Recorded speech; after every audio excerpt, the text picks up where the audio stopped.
En janvier 1855, dans une plantation isolée du comté de Warren, Mississippi, une femme a pris une décision qui allait hanter les mémoires pendant plus d'un siècle. Elle a enfermé ses 5 fils avec une esclave dans l'ancienne cave à provisions de la propriété. Pendant 32 jours, ce qui s'est passé dans cette pièce sans fenêtre a changé le cours de dizaines de vies, détruit l'une des familles les plus puissantes de l'État et laissé des traces dans les archives judiciaires qui demeurent scellées encore aujourd'hui. Avant de poursuivre cette histoire, prenez un instant pour vous abonner à notre chaîne et laissez-nous un commentaire en nous disant de quelle ville vous nous écoutez. Ces récits oubliés méritent d'être partagés. Ce qui suit n'est pas une légende. Ce sont des événements reconstitués à partir de lettres privées, de témoignages judiciaires partiellement détruits et de journaux intimes découverts dans les années 1970, lors de la démolition d'une vieille demeure près de Vicksburg. Les noms ont été légèrement modifiés pour protéger les descendants, mais les faits, aussi dérangeants soient-ils, demeurent intacts. Le comté de Warren, Mississippi, dans les années 1850, représentait l'essence même du Sud-Américain d'avant-guerre. Les plantations de coton s'étendaient sur des milliers d'acres, travaillées par des centaines d'esclaves, et les familles qui les possédaient formaient une aristocratie aussi rigide que celle de n'importe quelle monarchie européenne. Le fleuve Mississippi serpentait paresseusement à travers ces terres, transportant la richesse vers la Nouvelle-Orléans et de là vers le monde entier. La propriété Harlow se situait à environ 12 miles au nord de Vicksburg, sur une légère élévation qui offrait une vue dominante sur les champs environnants. La demeure principale, construite en 1838, était une imposante structure à colonnes blanches, typique du style néo-grec qui définissait l'architecture des planteurs prospères. 3 étages de briques recouvertes de stuc, des galeries profondes à chaque niveau, des volets verts qui restaient fermés pendant les mois d'été pour préserver la fraîcheur intérieure. Mais c'était sous cette élégance que se cachait le véritable cœur de la propriété. Les caves. Creusées profondément dans la terre argileuse, elles servaient à conserver les provisions, à stocker le vin et dans une section séparée accessible uniquement par un escalier étroit depuis les cuisines, à entreposer les outils et les équipements agricoles. Cette dernière section était la plus ancienne, datant de l'époque où la terre appartenait encore à une famille française qui avait fui la Louisiane après les révoltes d'esclaves de 1811. Des murs de pierre brute, un plafond voûté bas qui suintait l'humidité même en plein été, et une seule porte de chêne massif renforcée de fer. Margaret Harlow avait épousé Theodore Harlow en 1832 à l'âge de 16 ans. Lui en avait 42. C'était un mariage arrangé entre 2 familles de planteurs, une alliance stratégique qui fusionnait des terres et consolidait le pouvoir. Théodore était un homme dur, formé aux anciennes méthodes, qui gérait sa plantation avec une efficacité brutale. Il était respecté à Vicksburg, membre du conseil municipal, reconnu pour sa productivité et sa discipline. Personne ne questionnait ses méthodes. Margaret lui avait donné 6 fils en 13 ans. L'aîné Edmund était né en 1833, puis William en 1835, Charles en 1837, Robert en 1839 et les jumeaux Henri et Thomas en 1842. Le dernier, un enfant prématuré, était mort 3 jours après sa naissance en 1845. Théodore était mort 6 mois plus tard, d'une fièvre contractée lors d'un voyage d'affaires à Natchez. À 30 ans, Margaret se retrouvait veuve, seule responsable d'une plantation massive de 163 esclaves et de 5 garçons, dont l'aîné avait 13 ans. Les conventions de l'époque suggéraient qu'elle devait se remarier rapidement, confier la gestion à un homme capable. Mais Margaret avait d'autres idées. Elle avait observé son mari pendant 13 ans. Elle avait appris, et elle savait qu'elle pouvait faire mieux. Les premières années après la mort de Théodore furent difficiles. Les contremaîtres blancs testaient son autorité. Les planteurs voisins attendaient qu'elle échoue. Certains faisaient des offres pour racheter ses terres à des prix dérisoires. Mais Margaret tenait bon. Elle était méthodique, impitoyable dans sa gestion, et refusait tout compromis. Elle assistait personnellement aux ventes aux enchères d'esclaves à Natchez et Vicksburg, choisissait elle-même les travailleurs les plus forts, négociait durement les prix du coton avec les courtiers de la Nouvelle-Orléans. Ses fils grandissaient dans cette atmosphère de contrôle absolu. Edmund, William et Charles avaient hérité du tempérament de leur père, autoritaires, prompts à la colère, convaincus de leur supériorité naturelle. Robert était plus calme, plus réfléchi, mais tout aussi inflexible. Les jumeaux, Henri et Thomas, étaient les plus jeunes, encore malléables, observant leurs frères aînés avec un mélange d'admiration et de peur. L'éducation que Margaret imposait était spartiate. Levé à l'aube, leçons de latin et de grec avec un précepteur importé de Charleston, entraînement équestre, maniement des armes, comptabilité agricole. Pas de douceur, pas d'indulgence. Elle voulait former des hommes durs, capables de maintenir l'empire qu'elle construisait. Les punitions pour toute désobéissance étaient sévères et publiques. Elle les faisait fouetter devant les esclaves domestiques, humiliation calculée pour leur enseigner que l'autorité ne se négociait pas. Mais quelque chose commença à se fissurer au début de l'année 1854. Edmund, alors âgé de 21 ans, manifesta de plus en plus ouvertement son désir de prendre le contrôle de la plantation. Il contestait les décisions de sa mère lors des réunions avec les contremaîtres, proposait des changements qu'elle refusait systématiquement. Les tensions montaient.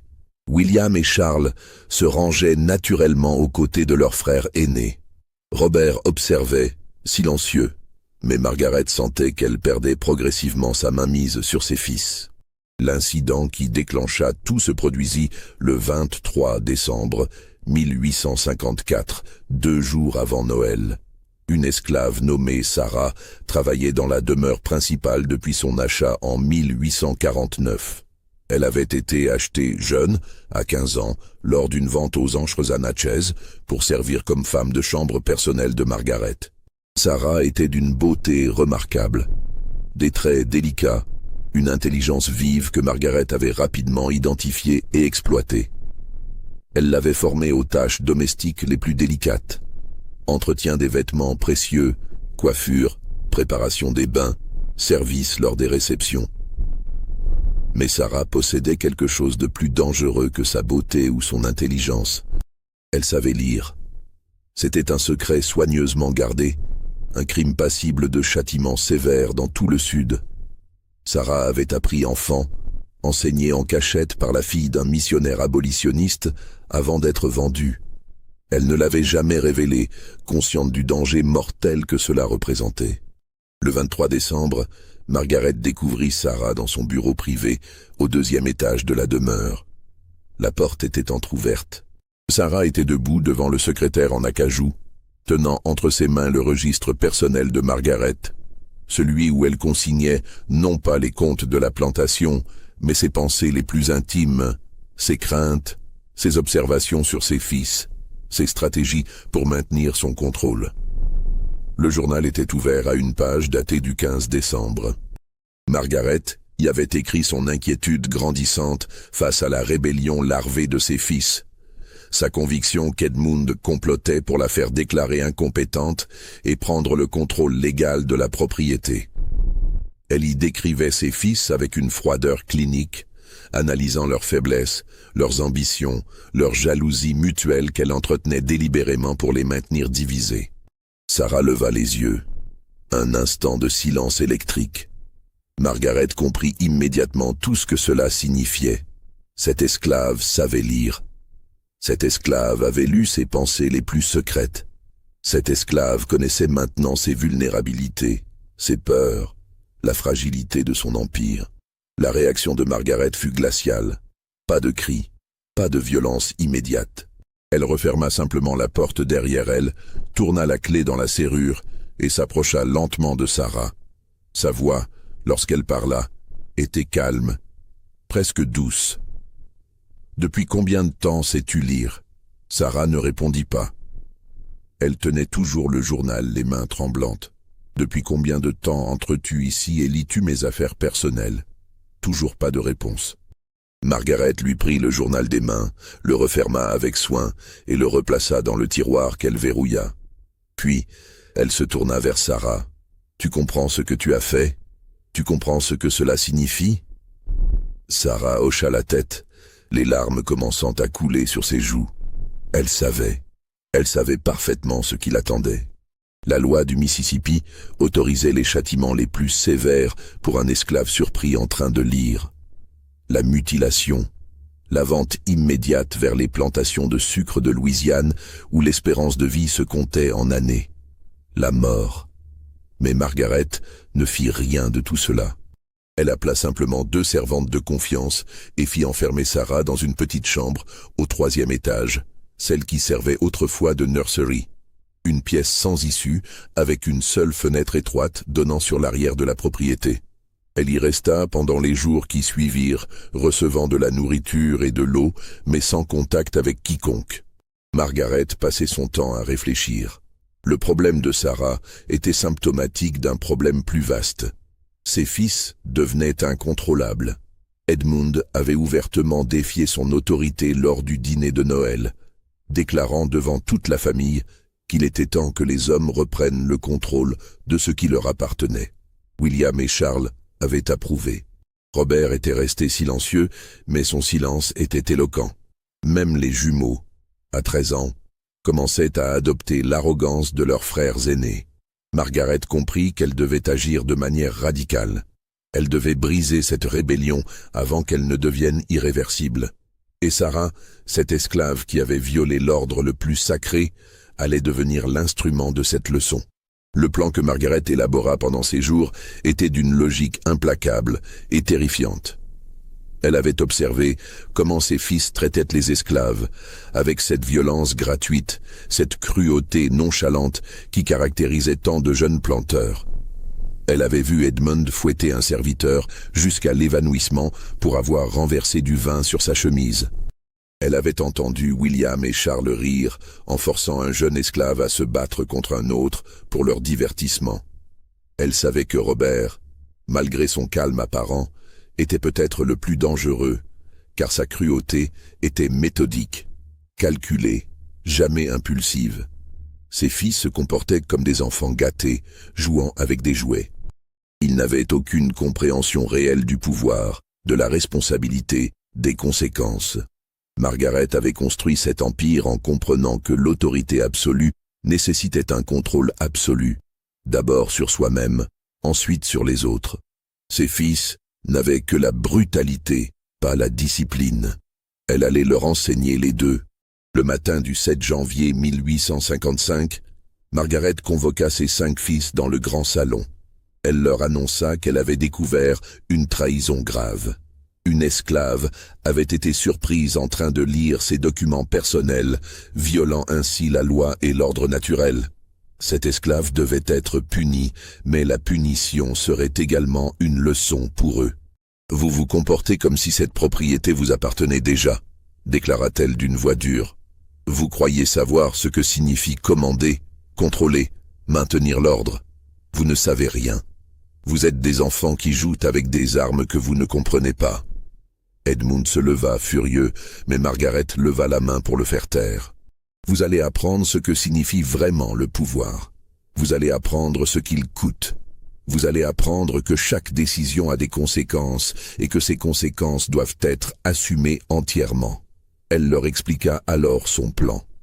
Ils allaient être enfermés avec Sarah dans l'ancienne cave à provisions, pendant un mois, 30 jours complets. Ils auraient de la nourriture, de l'eau, des couvertures, des lanternes et de l'huile. Mais rien d'autre. Pas de contact avec l'extérieur, pas de possibilité de sortir. Et ils devraient décider eux-mêmes, collectivement, du sort de Sarah.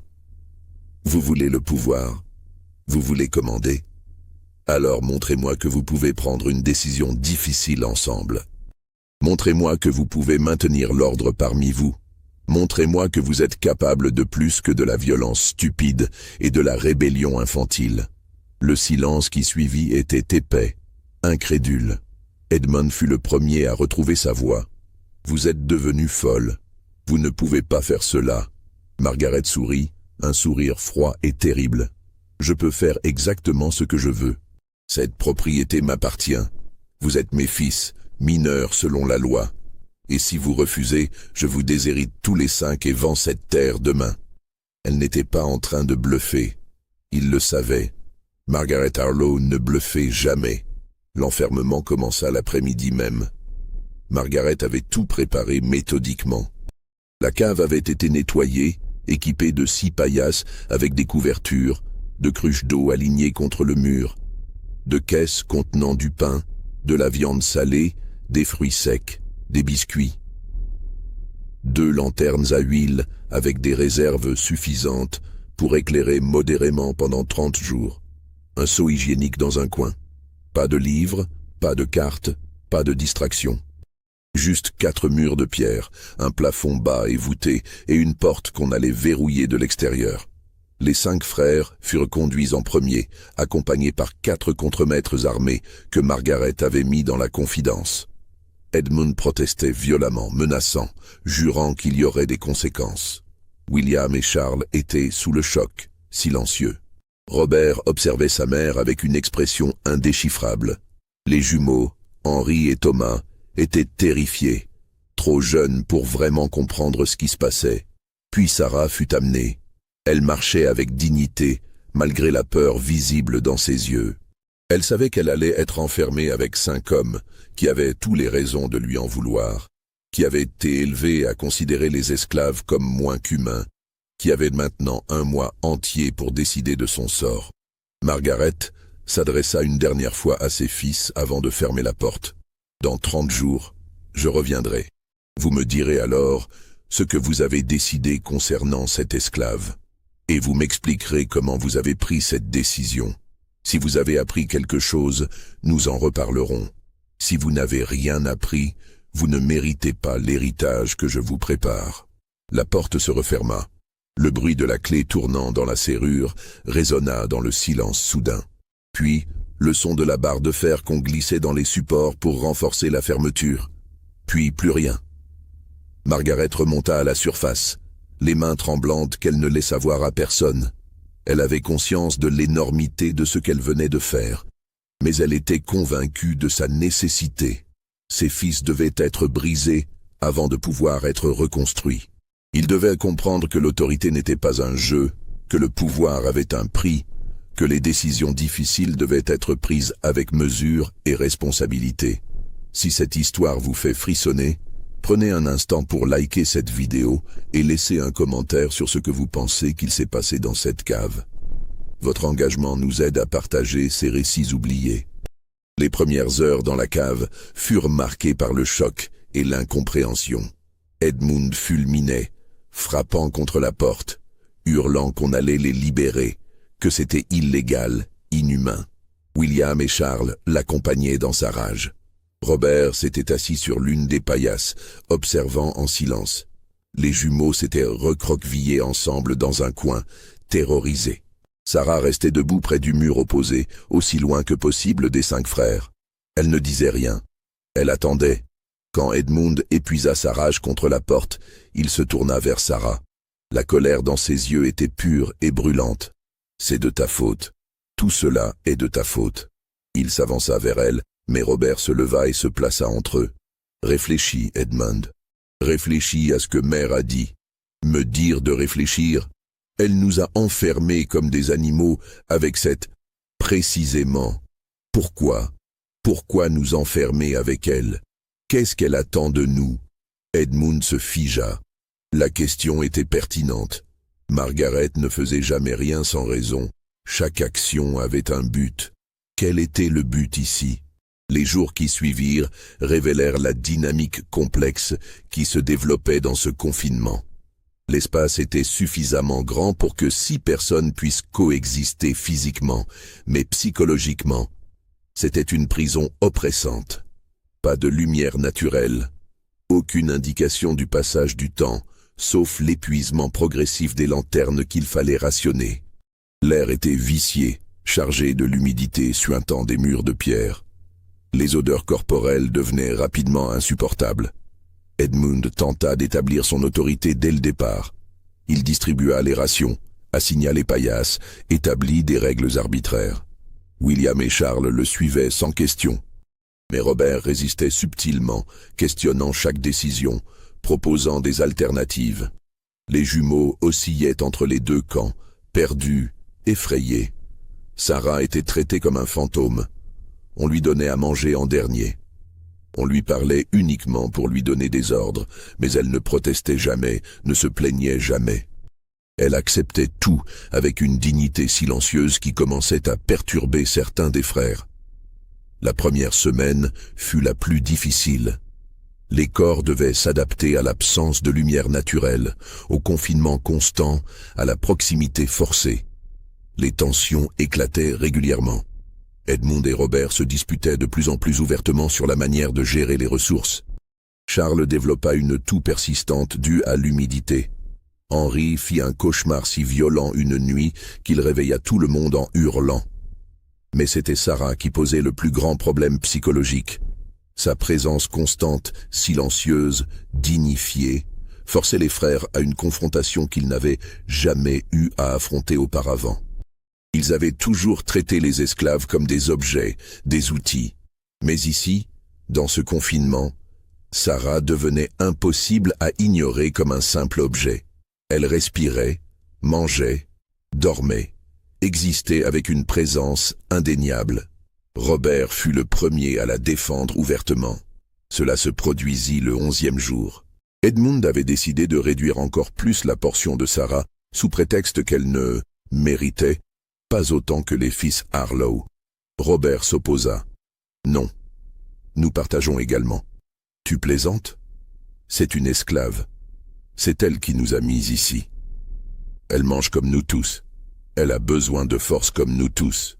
Si nous voulons sortir d'ici sains d'esprit, nous devons maintenir un semblant de civilisation. » L'affrontement entre les deux frères devint physique. Ils se battirent, roulant sur le sol de pierre, frappant avec rage. William et Charles tentèrent d'intervenir, mais furent repoussés. Les jumeaux pleuraient. Sarah observait, pétrifiée. Finalement, l'épuisement mit fin au combat. Edmond et Robert se séparèrent, haletants, couverts de contusions. Un silence lourd s'installa. À partir de ce moment, la division entre les frères se cristallisa. Edmund, William et Charles d'un côté, convaincus qu'il fallait maintenir la domination absolue, que céder un pouce de terrain équivalait à admettre la faiblesse. Robert de l'autre, argumentant qu'ils devaient prouver à leur mère qu'ils pouvaient maintenir l'ordre sans cruauté gratuite, qu'ils pouvaient exercer le pouvoir avec mesure. Les jumeaux étaient tiraillés entre les deux camps, trop jeunes pour avoir une position claire, influencés tantôt par l'autorité d'Edmund, tantôt par la logique de Robert. Mais ce qui changeait vraiment la dynamique, c'était Sarah elle-même. Vers le 15e jour, alors que la tension atteignait des sommets insupportables, elle commença à parler. Cela commença simplement. Thomas, le plus jeune des jumeaux, souffrait terriblement de l'enfermement. Il était malade, fiévreux, tremblant dans le froid humide de la cave. Sarah s'approcha de lui, malgré le regard furieux d'Edmund, et commença à le soigner avec les moyens du bord. Elle déchira un morceau de sa propre robe pour créer des compresses qu'elle humidifiait d'eau fraîche pour faire baisser la fièvre. Elle lui parla doucement, des histoires qu'elle avait entendues étant enfant, des contes qui distrayaient Thomas de sa misère. Henri, l'autre jumeau, observait. Il vit comment Sarah prenait soin de son frère, comment elle le traitait avec une douceur que leur mère n'avait jamais montrée. Il commença à lui poser des questions. D'où venait-elle? Avait-elle eu des frères et sœurs? Que lui était-il arrivé avant d'arriver à la plantation? Sarah répondait avec précaution, consciente du danger, mais incapable de refuser complètement à ses enfants terrorisés un peu de réconfort humain. Elle leur raconta qu'elle était née dans une plantation de Virginie, qu'elle avait été vendue très jeune après la mort du propriétaire, qu'elle avait été séparée de sa mère à l'âge de 8 ans et ne l'avait jamais revue, que la fille du missionnaire lui avait appris à lire en secret parce qu'elle croyait que tous les êtres humains méritaient le savoir. Edmund écoutait ces conversations avec une fureur croissante. Il voyait comment Sarah humanisait progressivement son statut d'esclave aux yeux de ses jeunes frères. Il voyait comment même Charles, toujours son allié fidèle, commençait à la regarder différemment. C'était inacceptable. C'était dangereux. Le 20e jour, Edmund décida d'agir. Il profita d'un moment où Robert dormait pour s'approcher de Sarah. William et Charles étaient avec lui. L'intention était claire dans leurs yeux. « Tu crois que tu peux nous manipuler? Tu crois que parce que tu racontes des histoires aux jumeaux, nous allons oublier qui tu es, ce que tu es ?» Sarah recula contre le mur. Elle ne dit rien, mais la peur était évidente maintenant. « Quand nous sortirons d'ici, je veillerai personnellement à ce que tu sois vendu aux plantations de sucre de Louisiane. Tu y mourras dans l'année comme tous les esclaves qui y vont. Mais avant cela, je vais m'assurer que tu comprennes ta place. » Il s'avança encore, mais quelque chose d'inattendu se produisit. Henry se plaça entre Edmund et Sarah, un garçon de 13 ans défiant son frère aîné. « Non. » Le mot était simple, mais il résonna dans le silence de la cave comme un coup de tonnerre. Edmund fixa son jeune frère avec incrédulité. « Qu'est-ce que tu as dit? »« Non, tu ne la toucheras pas. » Edmund leva la main pour frapper Henry, mais Robert était déjà debout, agrippant le bras de son frère aîné. « Ça suffit, nous avons passé 3 semaines enfermés ici, 3 semaines à nous déchirer, à nous battre, à nous haïr. C'est exactement ce que Mère voulait. Elle voulait nous montrer que nous n'étions que des brutes stupides, incapables de réfléchir, de contrôler nos pulsions. Et tu lui donnes raison. Laisse-moi, Robert. Tu es devenu faible. Tu défends une esclave contre ta propre famille. Je défends la raison contre la folie. Regarde-nous. Nous sommes sales, malades, affamés, à bout de nerfs. Et au lieu de trouver un moyen de survivre dignement, de prouver notre valeur, nous nous battons pour le droit d'abuser d'une femme sans défense. C'est cela, le pouvoir. C'est cela, l'autorité. Être capable de frapper quelqu'un qui ne peut pas se défendre. Les mots de Robert résonnèrent. Même William et Charles semblaient ébranlés. Thomas s'était réveillé et observait la scène avec des yeux écarquillés. Edmund se dégagea violemment. « Vous êtes tous devenus fous. Cette cave vous a rendu fous. Mais je ne participerai pas à cette trahison. Quand nous sortirons, je dirai à Mère la vérité. Vous avez failli. Vous vous êtes laissé manipuler par une esclave. Et vous ne méritez pas l'héritage Harlow. » Il retourna à sa paillasse et leur tourna le dos. William et Charles le suivirent, après un instant d'hésitation. De l'autre côté de la cave, Robert, les jumeaux et Sarah formaient maintenant un groupe distinct. La cave était désormais divisée en 2 camps, et il restait encore 10 jours. Les 10 derniers jours furent les plus difficiles. La nourriture s'épuisait dangereusement. Les rations quotidiennes avaient été réduites à presque rien. Quelques bouchées de pain rassis, une petite portion de viande salée qui avait commencé à développer une odeur suspecte, de l'eau qui prenait le goût métallique des cruches de fer. Les réserves d'huile pour les lanternes étaient presque vides, les forçant à rester dans l'obscurité presque totale pendant de longues périodes, n'allumant la lumière que pour les repas et les moments critiques. L'air devenait de plus en plus vicié, chargé de l'odeur de 6 corps non lavés depuis des semaines, du seau hygiénique qui débordait, de l'humidité qui imprégnait tout.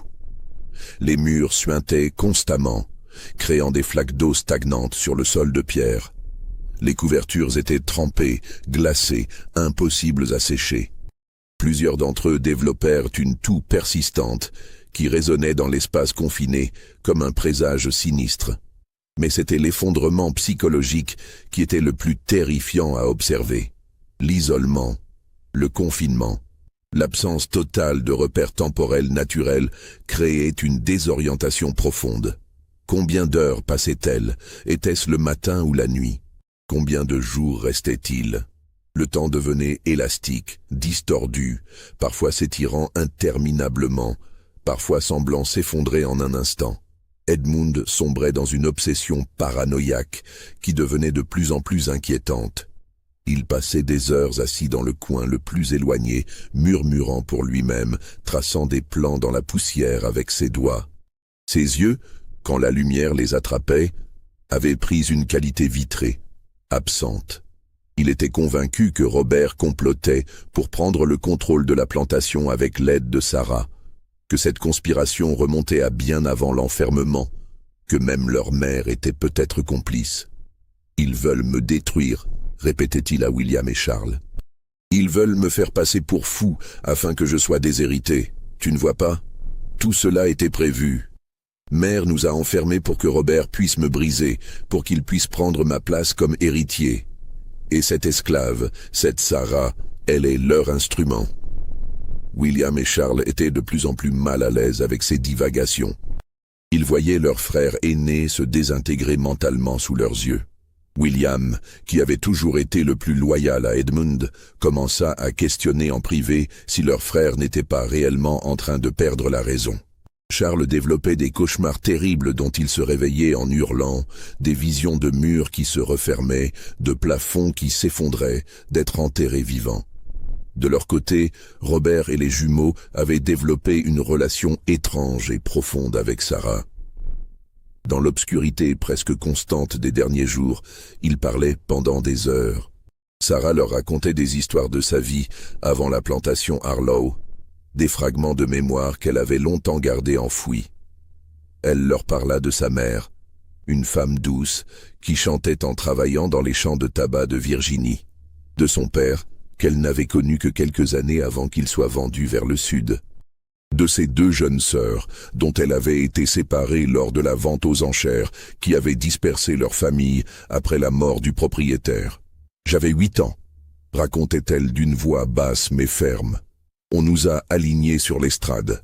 Ma mère me tenait la main si fort que j'avais mal. Elle nous disait de ne pas pleurer, de rester dignes, de nous rappeler qui nous étions. Puis les enchères ont commencé. Ils nous ont vendus séparément. J'ai vu un homme acheter ma sœur aînée. Je l'ai regardée partir. Elle avait 10 ans. Je ne l'ai jamais revue. Puis ma petite sœur qui n'avait que 5 ans. Elle pleurait en appelant maman. Puis mon tour est venu. Henri pleurait en écoutant. À 13 ans, il ne pouvait pas imaginer être arraché à sa famille de cette manière. Thomas restait silencieux, mais ses mains tremblaient. Robert demanda doucement. « Et ta mère ?»« Je ne sais pas. On m'a emmené immédiatement. J'ai essayé de me retourner pour la voir une dernière fois, mais l'homme qui m'avait acheté m'a poussé vers la charrette. La dernière chose que j'ai entendue, c'était sa voix qui chantait. La même chanson qu'elle chantait toujours. Je ne l'ai jamais revue non plus. » Ces conversations transformaient fondamentalement la compréhension que les jeunes Harlow avaient du monde. Ils commençaient à comprendre que les esclaves n'étaient pas les objets sans âme qu'on leur avait enseigné à voir, mais des personnes avec des familles, des souvenirs, des douleurs, des espoirs. Cette révélation était à la fois libératrice et terrifiante. Sarah leur parla aussi de la fille du missionnaire qui lui avait appris à lire. Elle s'appelait Rebecca. Elle avait 12 ans. Son père prêchait que tous les hommes étaient égaux devant Dieu, que l'esclavage était un péché.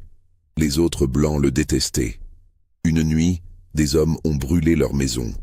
Rebecca et sa famille ont fui vers le nord. Mais avant de partir, elle m'a donné un livre. Un petit livre de prière. Elle avait écrit à l'intérieur « Ne les laisse jamais te dire que tu n'es pas humaine. Lis, apprends, souviens-toi. » « Qu'est devenu le livre ?» demanda Henry. « Je l'ai caché pendant des années. Je le sortais la nuit et je lisais à la lumière de la lune, mémorisant chaque mot. Puis, lors d'une inspection, un contremaître a failli le trouver. J'ai dû le brûler moi-même pour qu'on ne le découvre pas. Mais j'avais déjà tout mémorisé. Les mots étaient en moi. Il ne pouvait plus me les enlever. » Robert écoutait ces récits avec une fascination mêlée de honte.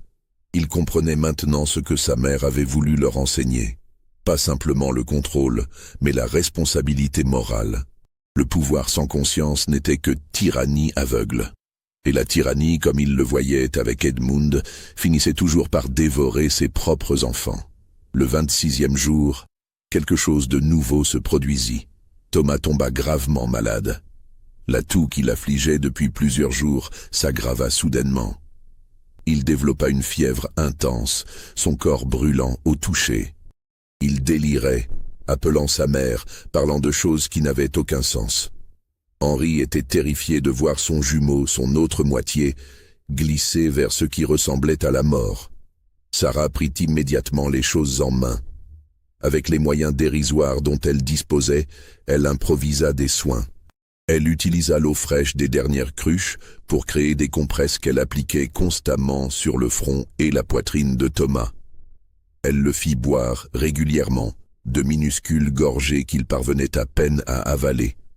Elle resta éveillée toute la nuit à ses côtés, surveillant sa respiration, ajustant les compresses, murmurant des mots d'encouragement.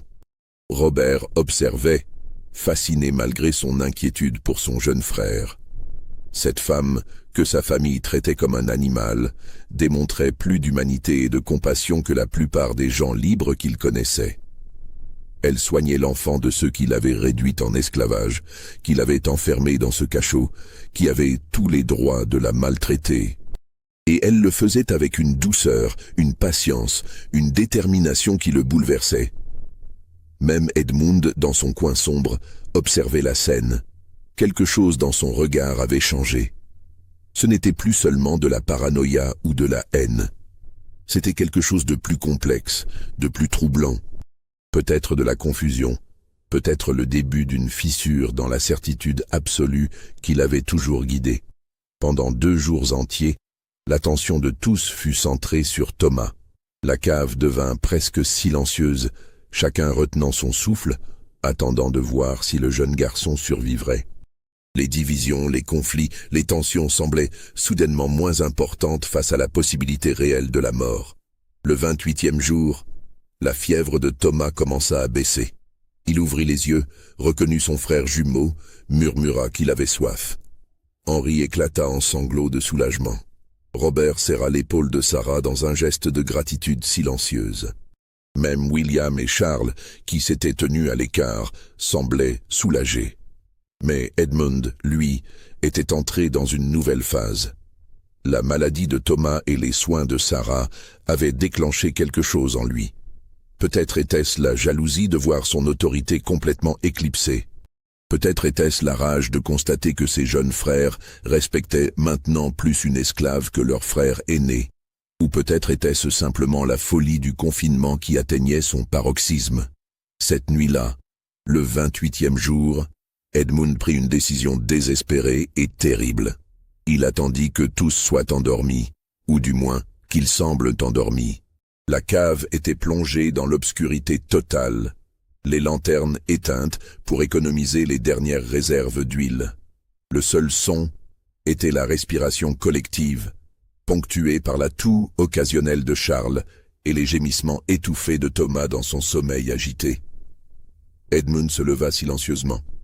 Il avait passé les dernières heures à aiguiser discrètement un morceau de bois arraché à l'une des caisses vides, créant une pointe grossière mais potentiellement mortelle. Son plan était simple dans sa brutalité. Il allait tuer Sarah. Puis il accuserait Robert d'avoir protégé une esclave rebelle qui avait tenté de les empoisonner tous. Dans le chaos qui suivrait, avec Thomas malade et les autres affaiblis, il pourrait reprendre le contrôle. Sa mère verrait qu'il avait eu raison depuis le début, que Robert était dangereux, qu'il fallait restaurer l'ordre naturel des choses. Il traversa la cave à tâtons, guidé par la mémoire et le son de la respiration de Sarah. Elle dormait près de Thomas, continuant de veiller sur lui même dans son sommeil. Edmund s'approcha, le morceau de bois pointu serré dans sa main. Mais les jumeaux ne dormaient pas. Henri, en particulier, était resté éveillé, trop inquiet pour son frère malade, pour trouver le sommeil. Dans l'obscurité, il entendit le mouvement, le froissement presque imperceptible de vêtements contre la pierre. Ses yeux, habitués à l'absence de lumière, distinguèrent vaguement la silhouette d'Edmund s'approchant de Sarah. Il comprit immédiatement l'intention. Et dans ce moment, Henri fit un choix qui allait définir le reste de sa vie. Il cria « Robert, il va la tuer !» Le hurlement déchira le silence comme un coup de tonnerre. Tout le monde se réveilla instantanément, désorienté, paniqué. Robert se leva d'un bond, cherchant à comprendre ce qui se passait. William et Charles s'assirent, confus. Thomas gémit dans son sommeil fébrile. Edmund se figea, à seulement quelques pas de Sarah qui venait de se réveiller et de comprendre le danger. Dans l'obscurité, personne ne pouvait vraiment voir, mais tous sentaient la tension électrique, le moment précis où tout pouvait basculer dans la violence ou la mort. Robert cria « Quelqu'un allume une lanterne, maintenant !» Charles, le plus proche d'une des lanternes, tâtonna pour trouver les allumettes. Ses mains tremblaient tellement qu'il en laissa tomber plusieurs avant de réussir à en craquer une. La petite flamme illumina brièvement son visage terrifié avant qu'il ne parvienne à allumer la mèche de la lanterne. La lumière, bien que faible, révéla la scène dans toute sa terrible clarté. Edmund, debout au-dessus de Sarah, recroquevillé contre le mur, un morceau de bois pointu dans sa main levée. Robert à mi-chemin entre sa paillasse et Edmund. Henri debout, les poings serrés, prêt à défendre Sarah malgré sa taille et sa jeunesse. William et Charles figés, ne sachant pas de quel côté se placer. Thomas à moitié conscient, observant sans vraiment comprendre. Le silence qui suivit fut plus assourdissant que n'importe quel cri. Edmund fixait ses frères, le morceau de bois toujours levé.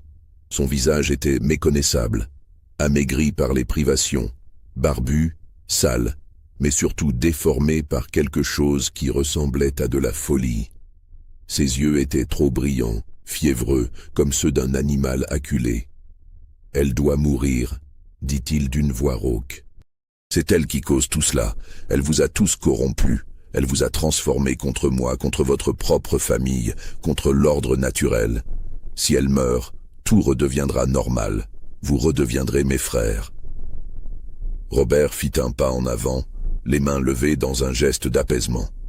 « Edmund, frère, écoute-moi. Rien ne redeviendra normal. Rien n'a jamais été normal. Nous avons vécu dans un mensonge, une illusion que nous avons maintenue par la violence et l'aveuglement volontaire. Tais-toi. Tu ne sais pas ce que tu dis. Tu es malade, corrompu par cette créature. Elle n'est pas une créature. Elle est humaine, comme nous, comme mère, comme toutes les personnes que nous avons traitées comme du bétail pendant toute notre vie. » Edmund ricana, un son déchirant, presque hystérique. « Humaine ? Tu appelles cette esclave humaine ? Père se retournerait dans sa tombe. Mère elle-même la traite comme ce qu'elle est, une propriété. »« Non, » intervint doucement William, surprenant tout le monde. « Non, Edmund, réfléchis. Pourquoi mère nous a-t-elle enfermés avec elle? Pourquoi Sarah spécifiquement? Pourquoi cette épreuve ?» Edmund se tourna vers William, choqué par cette trahison. « Tu es de leur côté maintenant? Toi aussi? Je ne suis du côté de personne. Je suis fatigué, Edmund. Fatigué de me battre, fatigué de haïr, fatigué de prétendre que tout cela a du sens. Regarde-nous. Regarde ce que nous sommes devenus. Des fantômes sales et affamés qui se battent dans l'obscurité pour le droit de tuer une femme sans défense. C'est cela notre héritage.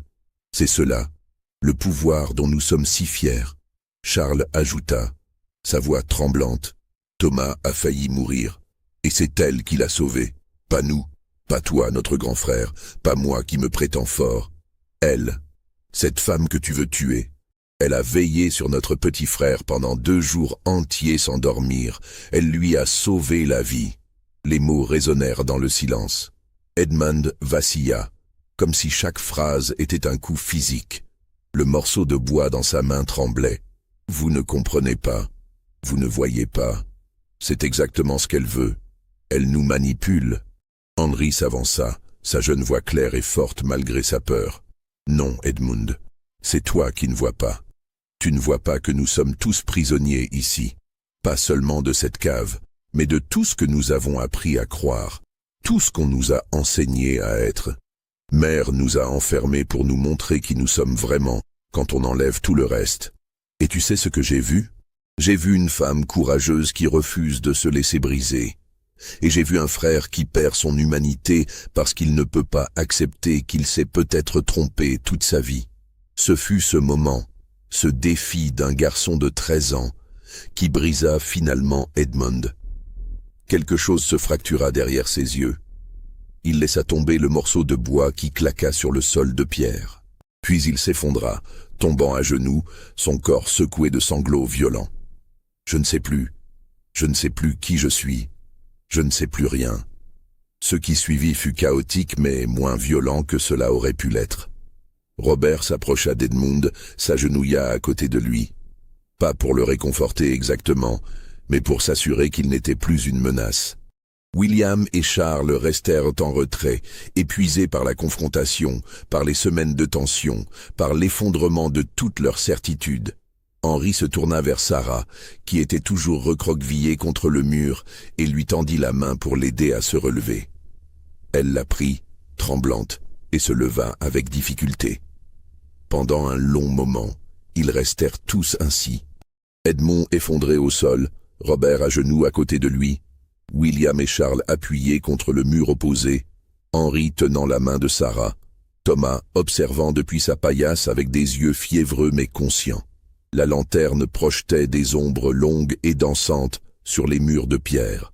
L'air était épais de tous les non-dits, de toutes les révélations, de toute la douleur qui avait émergé au cours de ces semaines impossibles. Finalement, Robert parla, sa voix calme mais ferme. « C'est fini, Edmund. Pas parce que nous avons gagné ou que tu as perdu, mais parce que nous avons tous perdu et gagné quelque chose en même temps. Nous avons perdu nos illusions. Nous avons gagné, peut-être, une chance de devenir quelque chose de meilleur. » Edmund ne répondit pas. Il resta là, à genoux, le regard vide fixé sur le sol. Les 2 derniers jours furent étrangement calmes. Edmund ne parla plus à personne. Il s'asseyait dans son coin, mangeait mécaniquement les portions qu'on lui donnait, buvait de l'eau sans la goûter. Il était présent physiquement, mais absent mentalement, comme si une partie essentielle de lui s'était éteinte cette nuit-là.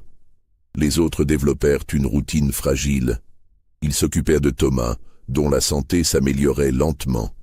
Ils parlaient à voix basse, évitant les sujets sensibles, se concentrant sur la simple survie. Sarah resta vigilante, consciente qu'elle venait d'échapper de très peu à la mort, mais aussi étrangement calme, comme si elle avait toujours su que cela finirait ainsi. Robert passa beaucoup de temps à réfléchir sur tout ce qui s'était passé. Il comprenait maintenant pleinement la leçon de sa mère.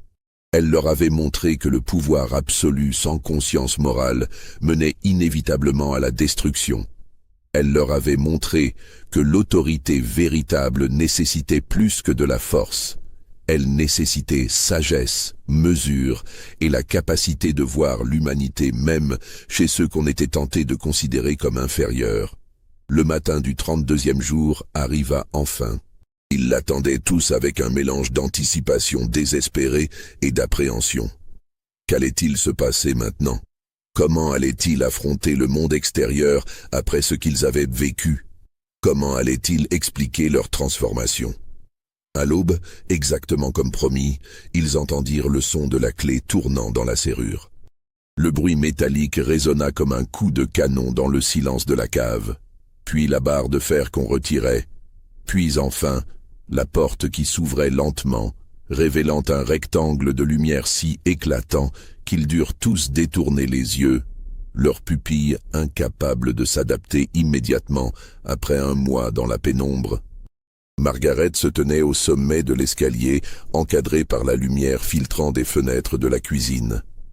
Elle était exactement comme il se la rappelait, droite, impassible, vêtue d'une robe sombre et simple, ses cheveux tirés en arrière.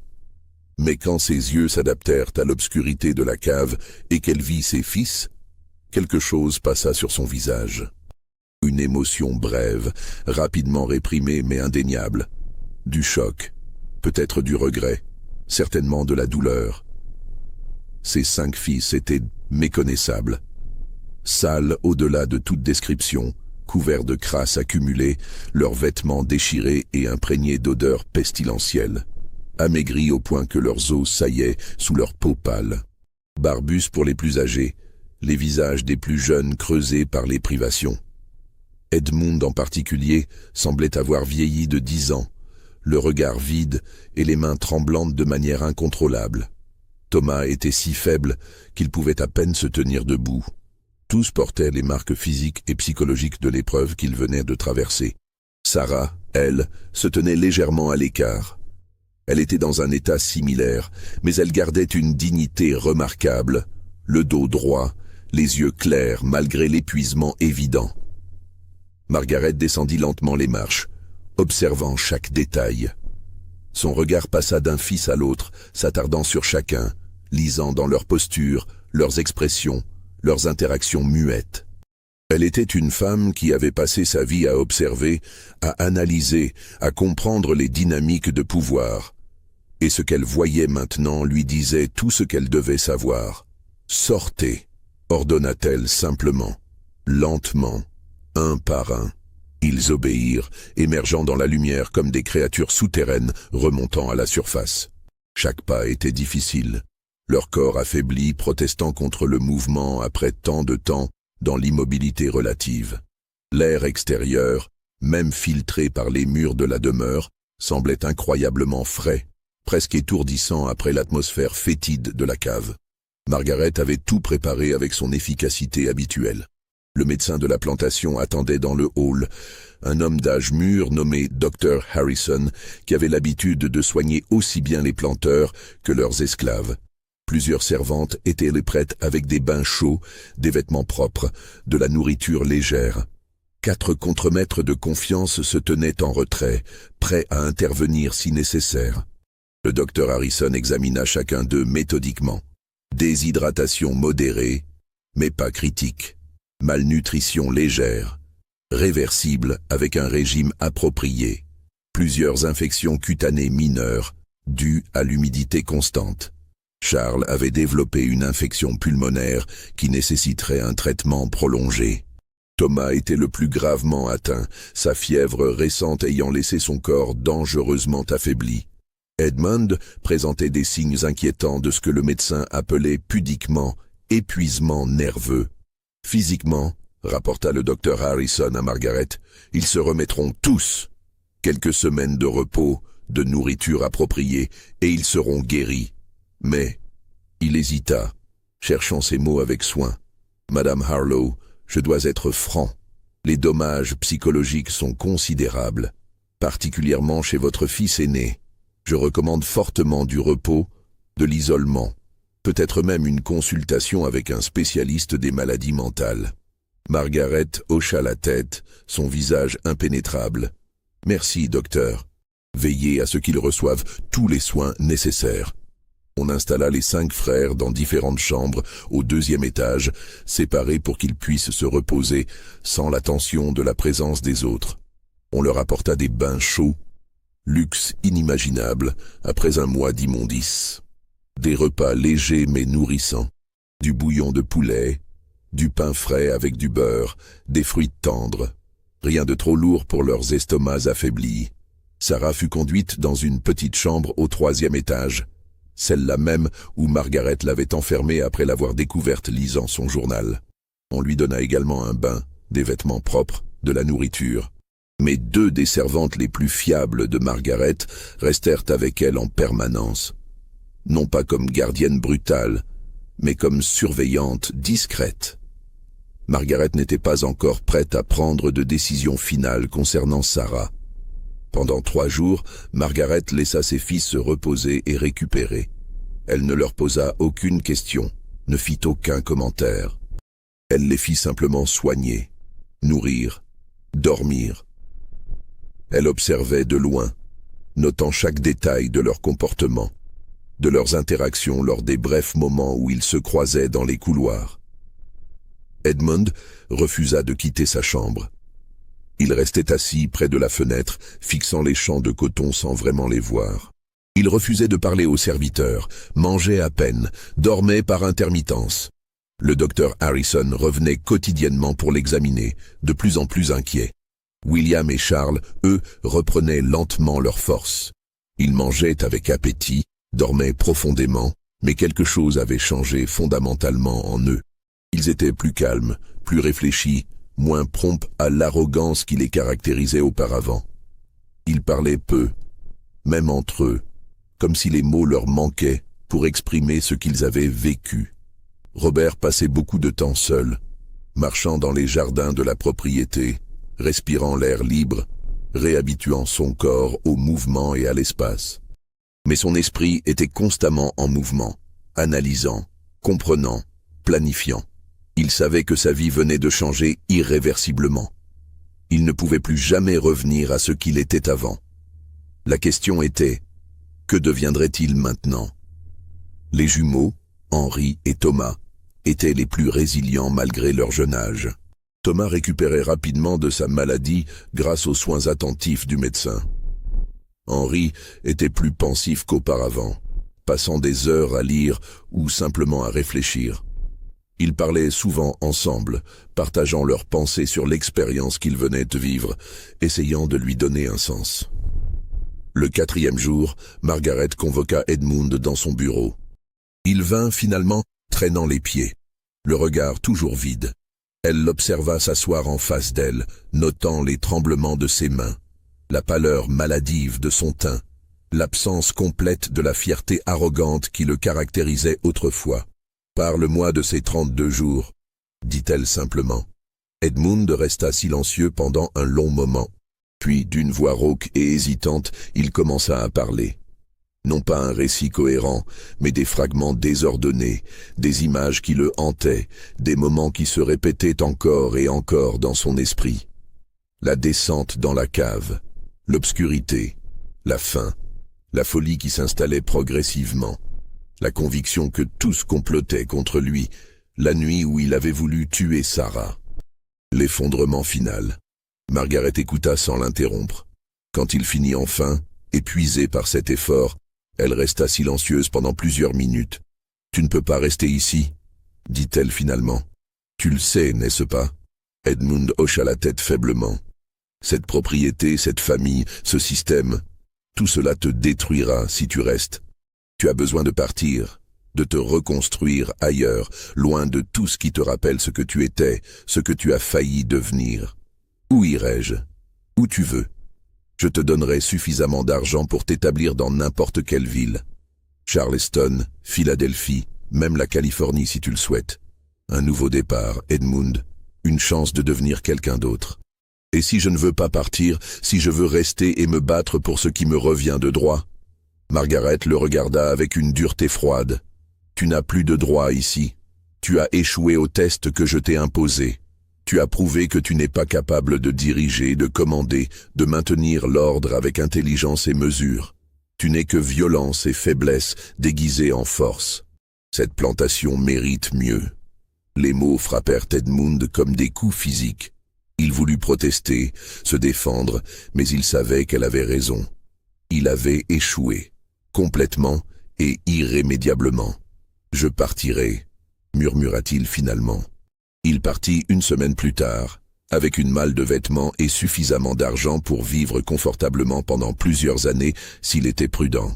Margaret le regarda monter dans la voiture qui l'emmènerait vers Vicksburg, puis vers une destination que lui seul connaissait. Elle ne pleura pas, ne montra aucune émotion visible. Mais cette nuit-là, dans son bureau privé, elle resta assise pendant des heures dans l'obscurité, contemplant ce que son plan avait coûté. Edmund disparut complètement des archives familiales après 1856. Certains prétendent qu'il partit effectivement vers la Californie, attiré par la ruée vers l'or. D'autres disent qu'il resta dans le sud, travaillant sous un nom d'emprunt, essayant de se reconstruire loin de son nom et de son héritage. Il y a même une histoire non confirmée selon laquelle il aurait été vu à la Nouvelle-Orléans en 1858, travaillant comme comptable pour une petite entreprise d'import-export, utilisant le nom d'Edward Harrington. Mais aucune de ces histoires n'a jamais été vérifiée avec certitude. William et Charles restèrent à la plantation. Margaret les interrogea séparément, écoutant leur récit de l'enfermement. Leurs descriptions concordaient sur les points essentiels, et elle pouvait lire dans leurs expressions, leurs hésitations, que l'expérience les avait profondément marqués. Ils ne seraient jamais les héritiers brillants et puissants qu'elle avait espéré former, mais ils ne seraient pas non plus des tyrans cruels et stupides. Ils étaient devenus quelque chose entre les deux, des hommes compétents mais hantés, capables mais sans passion réelle pour le pouvoir. Robert fut le dernier à être interrogé, et son entretien avec Margaret dura des heures. Il lui raconta tout avec une honnêteté brutale. Les divisions qui s'étaient formées, les confrontations, la maladie de Thomas, les soins de Sarah, l'effondrement d'Edmund. Il lui parla aussi de ce qu'il avait compris, de la transformation qu'il avait subie, de sa vision nouvelle du monde et du système dans lequel il vivait. Margaret l'écouta avec une attention intense. Quand il finit, elle resta silencieuse pendant un long moment avant de parler. « Tu as compris ce que je voulais t'enseigner. Pas simplement le contrôle, mais la responsabilité. Le pouvoir sans conscience n'est que tyrannie, et la tyrannie finit toujours par s'autodétruire. Oui, mais j'ai aussi compris quelque chose que vous n'aviez peut-être pas prévu. Ce système tout entier, cette institution de l'esclavage, est fondamentalement tyrannique. Il corrompt tout ce qu'il touche.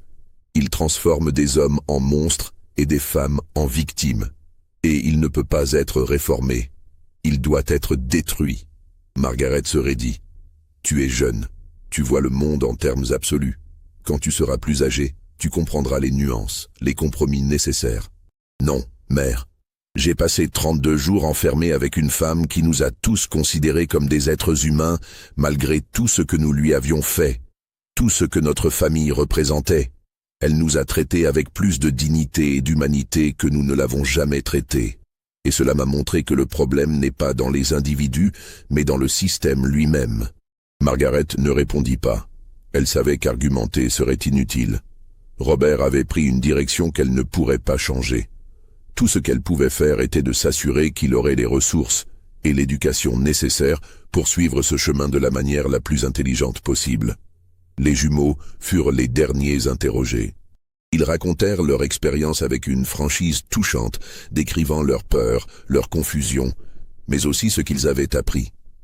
Margaret les écouta avec une attention particulière. Ils étaient encore jeunes, encore malléables. Ils pourraient devenir ce qu'elle n'avait pas réussi à faire avec ses fils aînés. Des hommes qui comprenaient le pouvoir, mais aussi ses limites et ses responsabilités. Puis vint le moment de décider du sort de Sarah. C'était la question la plus complexe, la plus chargée de conséquences potentielles. Les lois du Mississippi étaient claires. Une esclave surprise en train de lire pouvait être punie de mort ou de mutilation. Mais appliquer ces lois attirerait l'attention, poserait des questions, créerait des complications que Margaret préférait éviter. Elle convoqua Sarah dans son bureau le 7e jour après leur libération. Sarah entra avec la même dignité calme qu'elle avait maintenue tout au long de l'épreuve. Elle se tint debout devant le bureau de Margaret, attendant, ses mains jointes devant elle. Margaret l'observa pendant un long moment. Cette femme avait été l'instrument parfait de sa leçon. Elle avait révélé la vraie nature de chacun de ses fils. Elle avait maintenu son humanité dans des circonstances qui auraient brisé beaucoup d'autres personnes. Elle avait même, d'une certaine manière, aidé à transformer au moins quelques-uns de ses geôliers. Margaret respectait l'intelligence.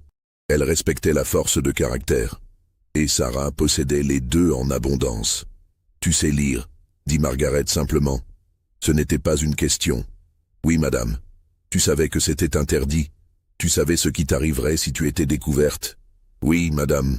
Pourquoi as-tu pris ce risque? Pourquoi es-tu entrée dans mon bureau ce jour-là » Sarah hésita, puis parla avec une honnêteté directe.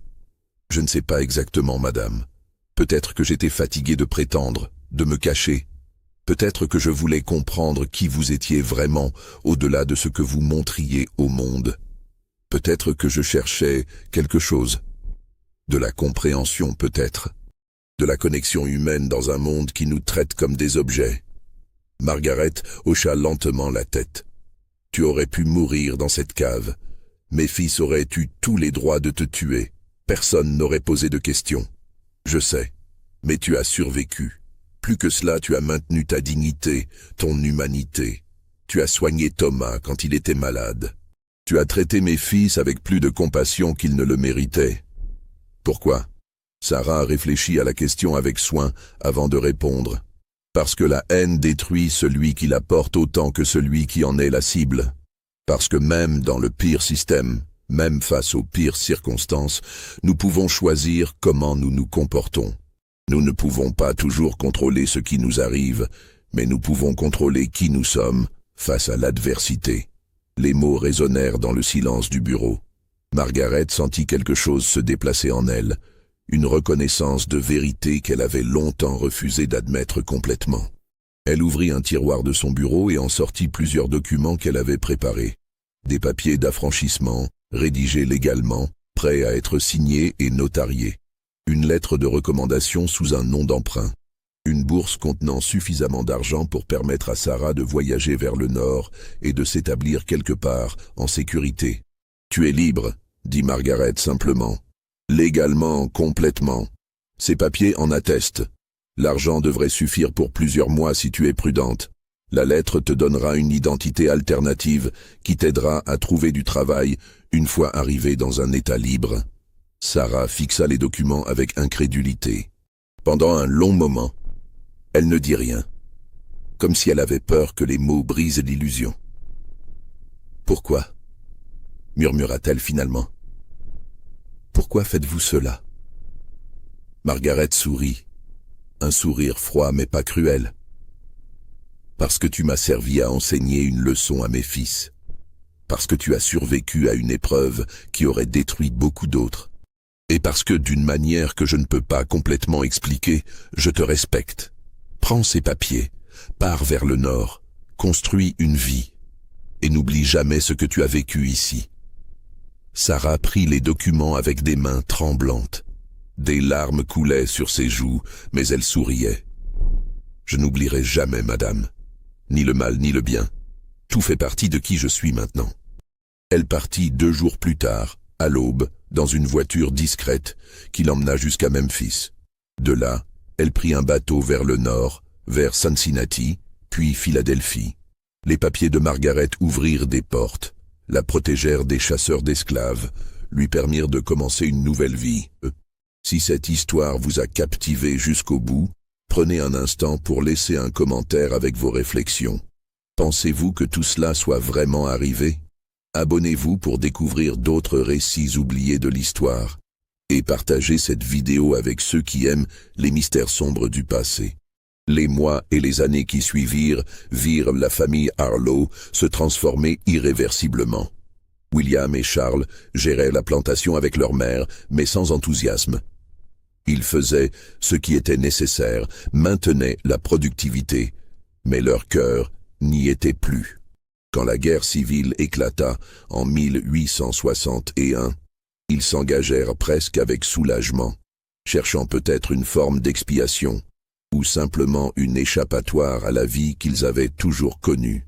William mourut à Shiloh en 1862, tué par un éclat d'obus qui le décapita instantanément. Il avait 27 ans. Charles survécut à la guerre, mais revint complètement brisé, physiquement et mentalement. La plantation avait été détruite pendant les combats, les esclaves libérés, la fortune familiale évaporée. Il vécut encore 10 ans dans une petite maison délabrée à Vicksburg, sombrant progressivement dans l'alcoolisme, hanté par les fantômes de la guerre et de cette cave. Il mourut d'une cirrhose en 1872, seul, ses derniers mots étant un murmure incompréhensible sur l'obscurité et le pardon. Robert devint un adversaire surprenant et vocal de l'esclavage dans les années précédant la guerre. Il n'était pas un abolitionniste radical à la manière de John Brown, mais un réformiste qui argumentait que le système était économiquement inefficace, moralement indéfendable et historiquement condamné. Il écrivait des articles sous pseudonyme pour des journaux du Nord, participait à des débats publics quand il le pouvait, correspondait avec des penseurs progressistes. Cela lui valut l'hostilité profonde de ses voisins et même de certains membres de sa propre famille. Pendant la reconstruction, Robert travailla activement avec les autorités fédérales et les organisations philanthropiques du Nord pour établir des écoles pour les enfants noirs nouvellement affranchis. Il investit presque toute sa fortune personnelle dans ces projets, scandalisant ce qui restait de la société sudiste traditionnelle. On le menaça régulièrement, on brûla une de ses écoles, on tenta de l'assassiner 2 fois. Mais il persista, convaincu que l'éducation était la seule voie vers une véritable réconciliation et justice. Il mourut relativement jeune, à 52 ans, en 1884, Épuisé par ses efforts constants mais satisfait d'avoir au moins essayé de réparer une petite partie du mal que son héritage représentait. Son testament stipulait que tout ce qui restait de sa fortune devait être utilisé pour financer des bourses d'études pour des étudiants noirs. À ses funérailles, la congrégation était presque entièrement composée de personnes noires qui l'avaient aidé au fil des ans. Très peu de blancs vinrent. Henry devint pasteur méthodiste, attiré par un évangile social qui mettait l'accent sur la justice, l'égalité et la rédemption collective. Ses sermons, souvent controversés, parlaient de la nécessité pour le Sud de reconnaître ses péchés, de chercher véritablement le pardon, de construire une nouvelle société basée sur des principes chrétiens authentiques plutôt que sur des traditions corrompues. Il fut muté plusieurs fois par ses supérieurs ecclésiastiques qui le trouvaient trop radical, trop troublant pour les congrégations conservatrices. Finalement, en 1878, Henry établit sa propre congrégation indépendante qui accueillait aussi bien des Blancs que des Noirs, scandale inouï dans le Mississippi de l'époque. L'Église était modeste, construite de ses propres mains avec l'aide de quelques fidèles dévoués. Mais elle devint un symbole puissant de ce qui pourrait être possible. Henry prêcha là pendant 30 ans, jusqu'à sa mort en 1908. Son fils continua son œuvre et l'Église existe toujours aujourd'hui, témoignage vivant d'un homme qui refusa d'accepter l'injustice comme normale. Thomas devint avocat, se spécialisant dans la défense des personnes noires accusées injustement dans un système judiciaire qui restait profondément raciste malgré l'abolition formelle de l'esclavage. Il gagna plusieurs cas importants qui établirent des précédents pour les droits civiques, défiant les lois Jim Crow et les pratiques discriminatoires institutionnalisées. Il reçut des menaces de mort régulières, fut attaqué physiquement à plusieurs reprises, vit sa maison incendiée en 1893. Mais il continua, implacable. Thomas vécut assez longtemps pour voir les premiers mouvements pour les droits civiques du XXe siècle. Il mourut en 1923, à l'âge de 81 ans, entouré de collègues et de clients qu'il avait défendus pendant des décennies. L'un de ces derniers cas concernait la défense d'un homme noir faussement accusé de meurtre. Thomas gagna le cas malgré son âge avancé et sa santé défaillante. Il mourut 3 jours après le verdict d'acquittement, comme si avoir accompli cette dernière victoire lui avait permis de partir en paix. Margaret Harlow vécut jusqu'en 1878, observant la transformation complète de ses fils et du monde qu'elle avait connu avec des sentiments profondément mêlés. Elle était fière de ce qu'ils étaient devenus, même si ce n'était pas exactement ce qu'elle avait prévu ou voulu. Elle avait espéré créer des dirigeants forts, mesurés, capables de maintenir et d'améliorer l'empire qu'elle avait construit. À la place, elle avait créé des hommes qui questionnaient les fondements mêmes du pouvoir qu'elle leur avait enseigné à exercer, qui dédiaient leur vie à détruire le système qu'elle avait passé des décennies à perfectionner. Sur son lit de mort, dans la petite maison où Charles avait passé ses dernières années misérables, entouré seulement de Robert et Henry, les seuls encore vivants et présents, elle eut une dernière conversation profonde avec eux sur janvier 1855. « J'avais tort sur beaucoup de choses », admit-elle, sa voix faible mais claire. Je croyais que le système pouvait être maintenu avec intelligence et mesure. Je croyais que l'autorité bien exercée justifierait l'ordre établi. J'avais tort. Mais pas sur cela. Pas sur la nécessité de cette leçon. Sans ces 32 jours, vous seriez tous devenus des monstres comme tant d'autres planteurs. Des hommes cruels et stupides qui utilisaient le pouvoir sans réflexion, sans conscience. Au moins, je vous ai donné la possibilité de devenir quelque chose de meilleur. Vous nous avez donné plus que cela, mère, répondit Robert doucement. Vous nous avez donné la possibilité de choisir. Vous nous avez montré ce que nous pourrions devenir si nous suivions le chemin de la violence et de l'aveuglement. Et vous nous avez donné les outils pour choisir un autre chemin. Nous avons choisi de ne pas perpétuer ce que vous aviez construit. Et peut-être que c'était votre véritable intention, même si vous ne pouviez pas l'admettre. Margaret sourit faiblement. Peut-être. Peut-être que ma véritable réussite n'était pas de maintenir l'Empire, mais de créer ceux qui auraient le courage de le détruire. C'est une étrange forme de victoire, n'est-ce pas? Construire quelque chose pendant toute une vie, puis élever des enfants qui le démantèleront. Ce n'est pas une défaite, mère, dit Henri. C'est de la sagesse. C'est reconnaître que certaines choses, aussi puissantes soient-elles, ne méritent pas de survivre. Elle mourut quelques heures plus tard, juste avant l'aube, emportant avec elle les derniers secrets de cette nuit où elle avait décidé d'enfermer ses fils. Les doutes qu'elle n'avait jamais partagés avec personne, les regrets qu'elle gardait cachés même à elle-même. Elle avait 62 ans. Ces derniers mots, murmurés si doucement que Robert dut se pencher pour les entendre, furent « Sarah, pardonne-moi ». Quant à Sarah, les traces historiques sont fragmentaires mais suggestives et finalement émouvantes. Une femme nommée Sarah Dubois apparaît dans les registres municipaux de Philadelphie en 1856, enregistrée comme couturière qualifiée, femme libre de couleur. Elle vivait dans un quartier majoritairement noir près de South Street, participait activement aux activités de l'église épiscopale méthodiste africaine et était connue dans la communauté pour enseigner discrètement la lecture et l'écriture aux enfants et adultes qui n'avaient jamais eu accès à l'éducation. Les documents découverts dans les archives de la Société anti-esclavagiste de Pennsylvanie montrent qu'une Sarah Dubois témoigna lors de plusieurs réunions publiques entre 1857 et 1860 sur les horreurs de l'esclavage. Elle ne donnait jamais de détails trop spécifiques qui auraient pu l'identifier précisément ou mettre en danger ceux qu'elle avait laissés derrière elle, mais elle parlait avec une éloquence poignante de la séparation des familles, de la violence quotidienne, de la déshumanisation systématique. Elle parlait aussi, fait remarquable, de la possibilité de transformation, même chez ceux qui semblaient les plus perdus dans les ténèbres de la cruauté. Elle se maria en 1859 avec un homme libre nommé James Dubois, forgeron de profession qui avait acheté sa propre liberté 10 ans auparavant. Ils eurent 3 enfants ensemble. Une fille en 1860, un fils en 1862 et une autre fille en 1865. Sarah continua son travail d'enseignement clandestine tout au long de la guerre civile et pendant la reconstruction. Après la guerre, quand il devint légal et même encouragé d'éduquer les anciens esclaves, elle ouvrit officiellement une petite école dans sa propre maison, l'une des premières institutions éducatives pour les Noirs de Philadelphie. L'école grandit progressivement.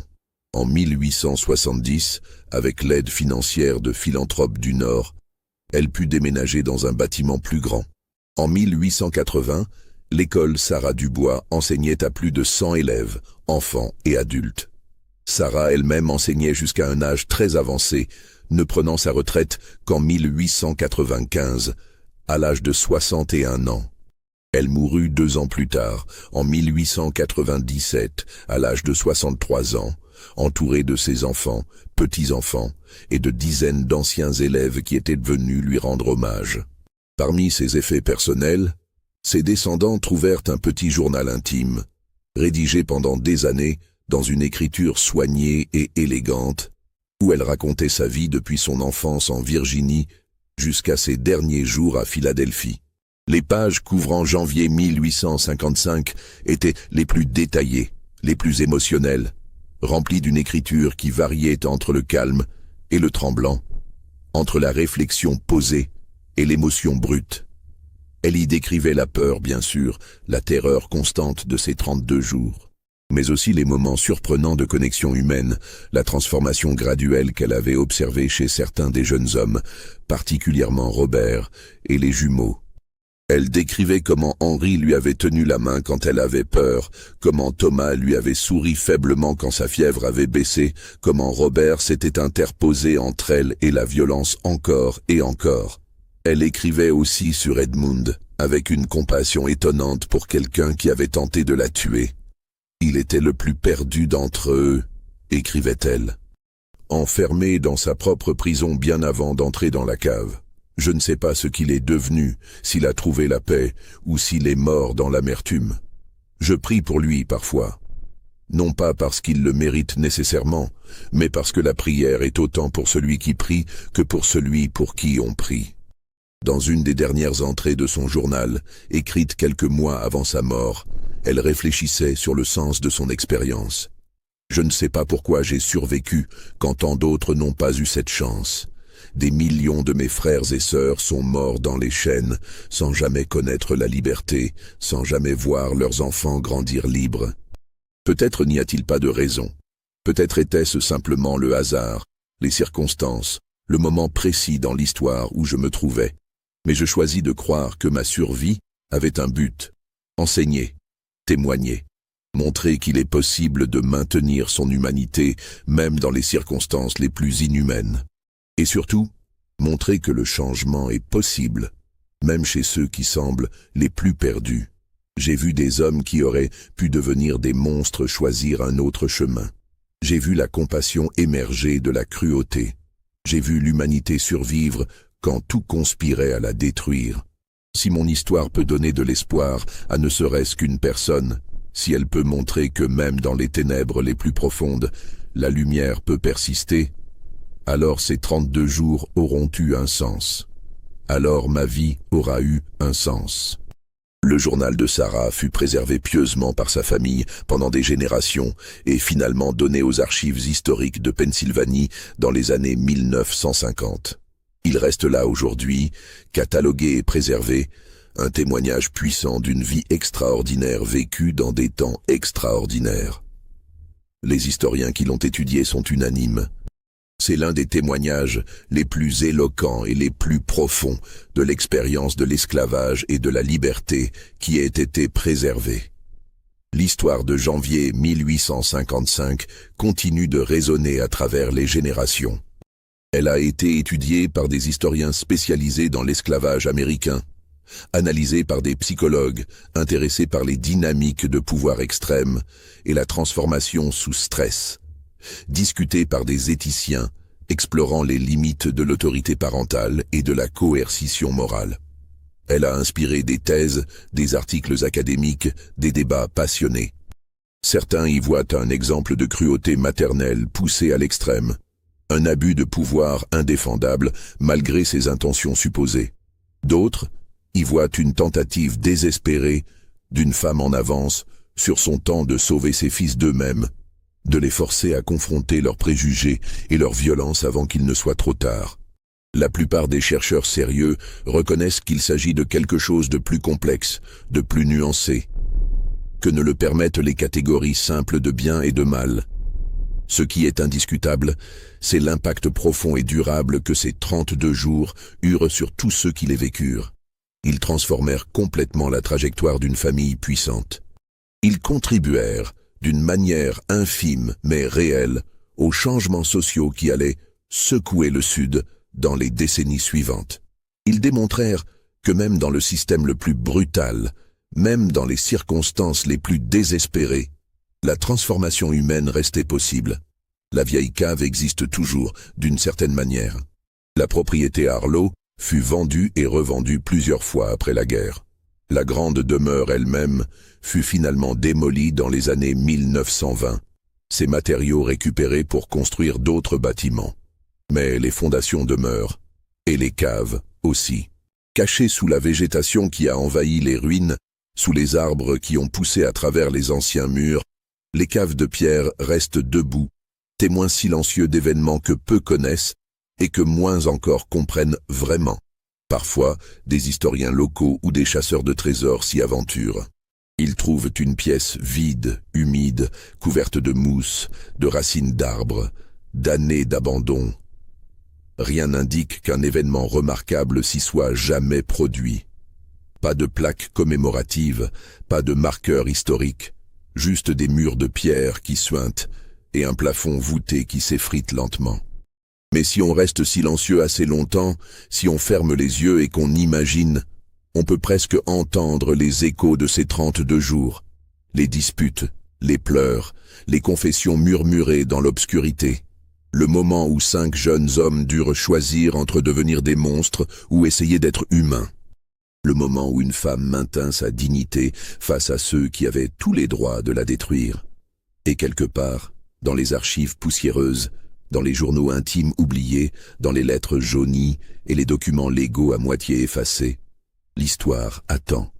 Elle attend d'être découverte à nouveau, comprise d'une manière nouvelle, discutée par une nouvelle génération qui fait face à ses propres questions sur le pouvoir, la justice, la rédemption, la possibilité du changement.